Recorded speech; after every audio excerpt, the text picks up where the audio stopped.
In this video, we're gonna talk about 6 of the most common things that happen with RVs and how to repair them. Now, this is a video you are gonna wanna watch to the end because chances are you're gonna save a buttload of money. Can I say buttload on YouTube?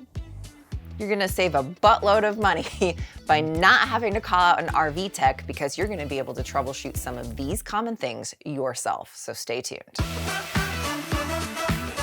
How's your book? Oh my gosh, I can't put this book down. It's so good. What are you reading again? Twilight? Oh, yeah, I read that book. That's pretty good. It's so good. Hey, what happened to the lights? Good question. Did you check those batteries before that we left on this boondocking trip? No. You didn't, I didn't. did you? Mm-mm. They're probably dead. Way to go. So number 1 on the list is a dead battery. Now, this can happen often with RVs just because people do forget to shut off their main battery disconnect when they are either storing their RV or not in their RV for a long period of time. The other thing that can really sometimes just be forgotten and neglected is basic battery maintenance. So making sure that if you do need to do things like add water, clean corrosion off of battery cables, and even check your batteries from time to time to make sure that they are topped off, that they are putting the amount of voltage that they need to put out. A lot of RVers become stranded due to a dead battery. Now, one of the things that you can do in this particular scenario is if it's a drivable RV, you could potentially jumpstart it off of another vehicle or off of a battery pack. Also, sometimes drivable RVs have a way that you can bypass one set of batteries because you've got different batteries for the engine versus the coach. So that's something you can check into your owner's manual for. But a little bit of prevention goes a long way with this one by just checking your batteries before you even go off on the trip.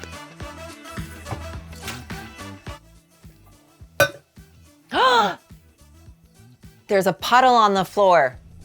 It wasn't me. Alaska. What?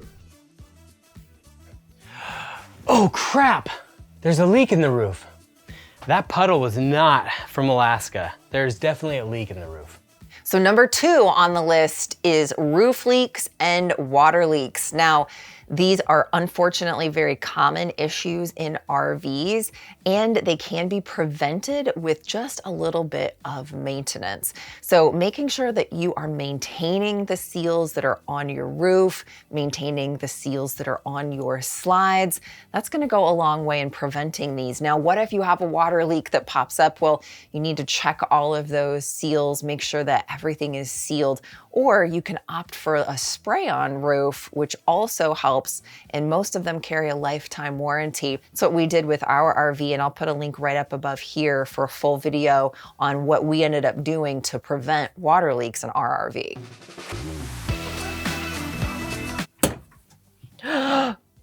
Uh-oh.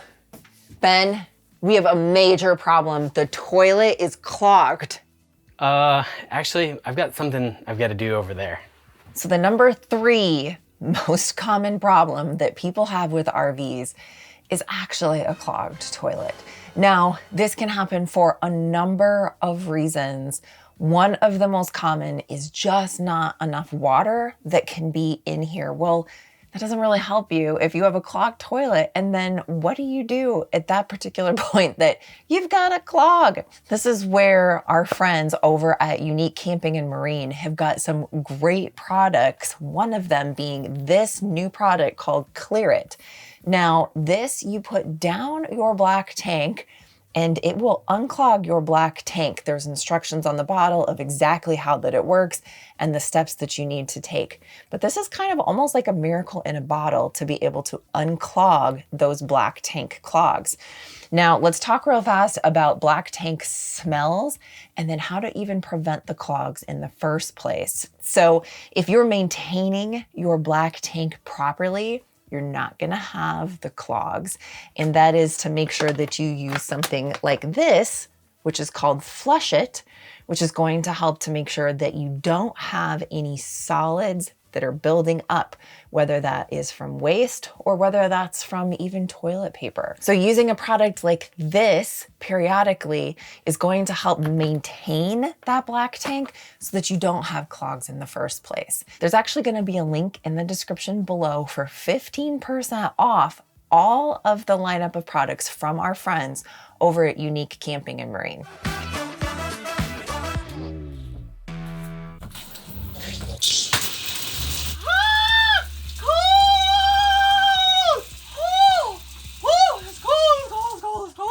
So the number 4 common problem that a lot of people run into with their RVs is having no hot water. The last thing that you want to have happen to you when you've come back to the RV from a long day of exploring and you just want a nice warm shower is to discover that your hot water heater is not working. So what do you do in this particular scenario? Well, there are several troubleshooting tips that you can take, and most likely this is probably one of the culprits. 1, check and make sure that your hot water heater is full of water. So in other words, make sure that the bypass valves that are used when the RV is in winterization mode, that those aren't shut off, prohibiting water from getting into the hot water heater. The other thing is if you're using propane to heat your water, make sure that your propane tank is full, that you're not out of propane. And if the flame is still not lighting and you know you're full of propane, try using another appliance that is using propane to make sure that everything's working okay with the system. So turn on the propane stove if you have one, or maybe switch the fridge over to propane if it runs on propane. Lastly, try shutting the propane completely off and then turning it back on, and even going through that cycle a couple of times if necessary. I know that sounds really strange, but that can actually be really helpful. Lastly, if you're running electric for your hot water heater, just double check the fuses. Make sure that the fuses look okay. Open up the area where the hot water heater controls are, and make sure that you're just not visually seeing anything like loose wires, disconnected wires, that sort of thing. We've got a really great resource on more troubleshooting tips for hot water heaters that we're gonna have at the end of this video for you as well. Oh, it's so hot. Wait a minute. Ben, this is not working. Something's not very cool here. I'm so hot. All right, well, let's check and see what's going on here. You know, it's probably, could be just, you know, filter issue. Oh, I see what part of the problem is. I mean, look at this filter. I mean, this is dirty. This definitely needs to be cleaned. Oh my gosh. And there's this in there. What the heck is this? It's a Beanie Boo. Why is Trinity's Beanie Boo in there? And another, not just one Beanie Boo, but another one. The heck is this? Oh, there's a wrench in there. What is a wrench doing up there? No wonder why there's no airflow. And wait, there's more. We've got,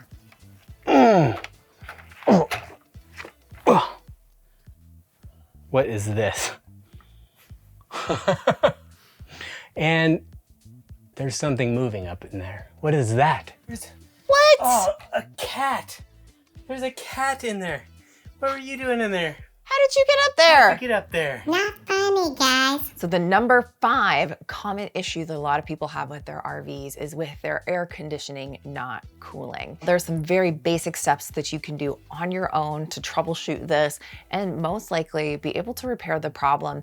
The number 1 is ACs require airflow, and if you have a clogged filter, well, that's definitely going to prohibit the airflow and restrict the airflow. The other thing to double check is make sure that your thermostat settings are set on the correct settings, that you have it set to the AC setting, not just the fan setting. And then lastly, double check all of your fuses and your breakers.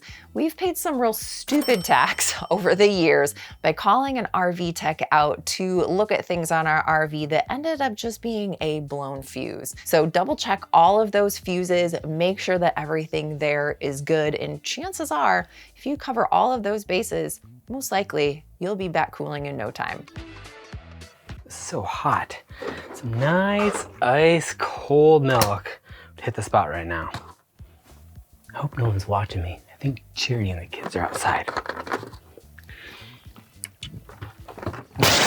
Why is the milk so warm? That is nasty. Ugh. Oh. So number 6 problem that a lot of people have, and this is a problem we've had in the past too, is with the refrigerator not cooling properly. Now, there are several things that can cause this, but one of the big culprits, and we actually have experienced this as well, is that if your RV is not level, this thing's not gonna operate properly. A lot of the absorption style refrigerators have a liquid ammonia. Even the residential style refrigerators still use a refrigerant that really requires the refrigerator and the RV being level. You're not trying to operate this while your RV is parked at an incline. Double check those fuses, make sure that everything there is well. Make sure that you have good airflow on the back side of your refrigerator, especially on really warm days, as the refrigerator is trying to dispense the heat that is coming off of the backside of the cooling unit. It needs to have good airflow to get it up and away from the fridge. So even things like installing some fans on the exterior of the refrigerator can help move that heat away and make this thing nice and cold and cool again. So now that tip we promised you on troubleshooting your hot water heater, plus being able to troubleshoot a lot of other things on your RV that could potentially go wrong, is to take the home study course from our friends over at the National RV Training Academy. We personally have found this course to be a great resource, and it's really equipped us to feel confident and be able to repair a lot of things ourselves on the fly. It's literally saved us hundreds of dollars versus having to call out an RV tech. We are gonna give you 6, no, hold on. It looks like you're way taller than me. How's your day today? No, like, Did you have a good we're day? reading. Oh my God, this Twilight book is so good. I cannot put this book down. That's great. I'm enjoying reading RV hacks. I actually got something I gotta do over there. Oh crap! There is a leak in the roof. I don't think this was Alaska. Honey, I don't think it was Alaska.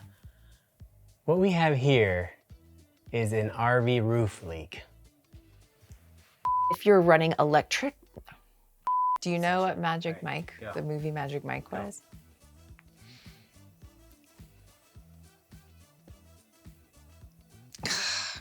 To take, no, hold on. So now that tip we promise you on, what is that? You're not in trouble. I'm not. It wasn't funny, guys. Did you think that you were in trouble? Yes, you should never blame the dog. Something happened, like walks Walks On the beach, on the beach, with the dog parks, dog park, KOA, campground, campground, bacon. bacon, house, greenie. greenie. We also wanted to let you know our experiences over things. Shirts are in our store, plus some fun new shirt options, hats, mugs. You're gonna wanna check it out over at gratefulglamper.com. Now I have a video up here that if you thought this video was great on being able to repair things, you wanna check out this video up here about things that could happen while you're at the campground. And speaking of which, if we don't see you around the campground or out on the road, we'll see you in the next video.